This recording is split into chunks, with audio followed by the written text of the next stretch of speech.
Hey, what's up, Logos American History students? It is Tuesday, July 7th, 2020. It is the start of our second to last week of Term 6. Second to last week of the 2019-2020 school year. It has been a marathon of a school year, but we are in the final sprint. Last 2 weeks, we got 4 days this week.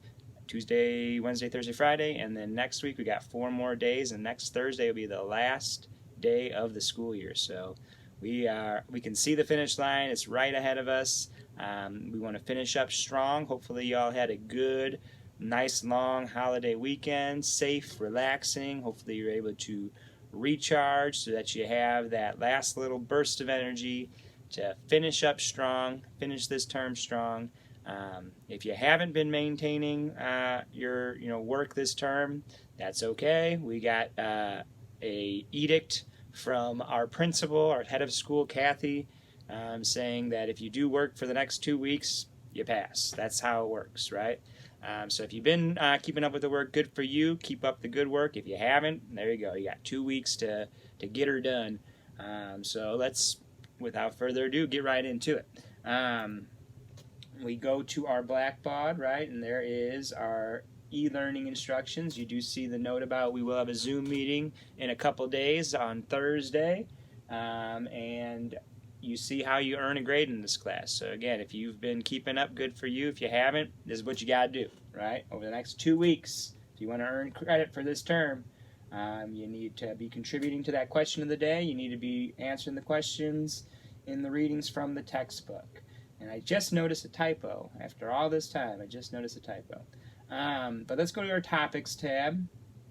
You see our topic is still on the 1990s. We're going to kind of move into the early 2000s this week, but the textbook, unfortunately, it's a little dated. So the information in the textbook pretty much ends around 2003.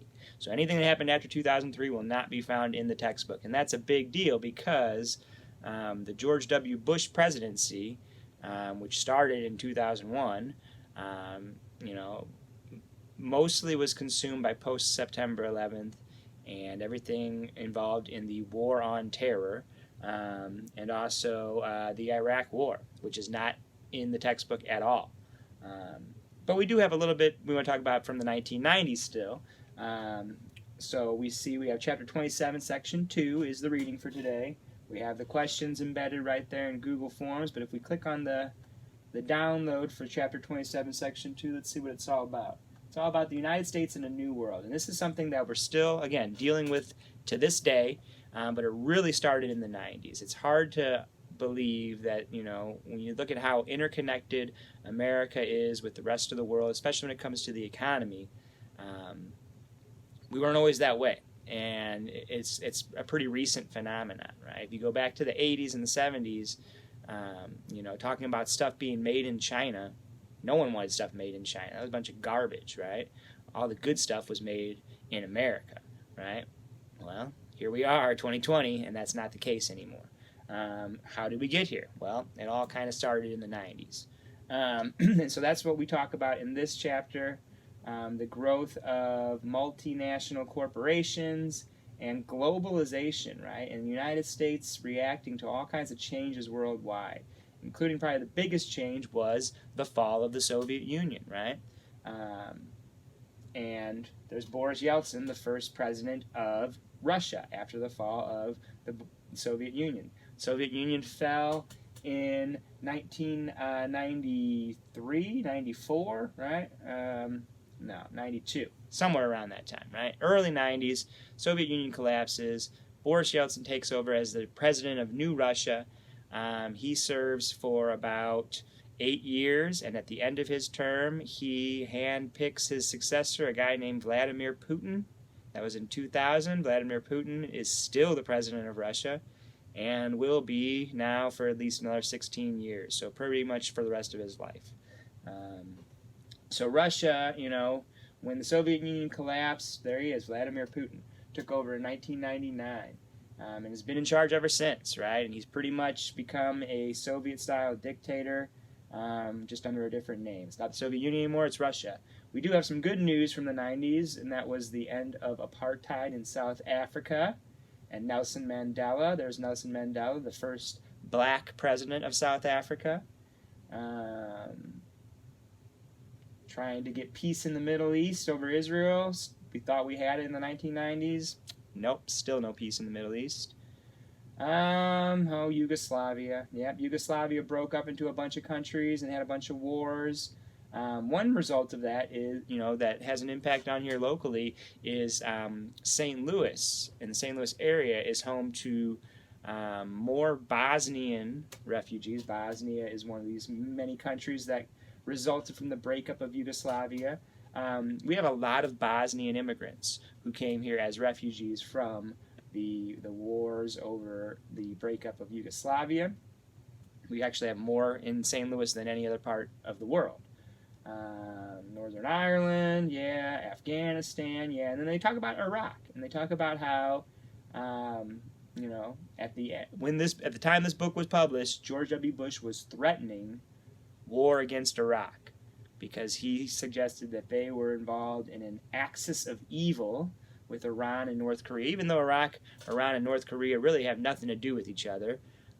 He was trying to equate all three and saying they're all working together to develop weapons of mass destruction. Well, it turns out North Korea absolutely has a nuclear weapons program, and they still are a threat to the United States.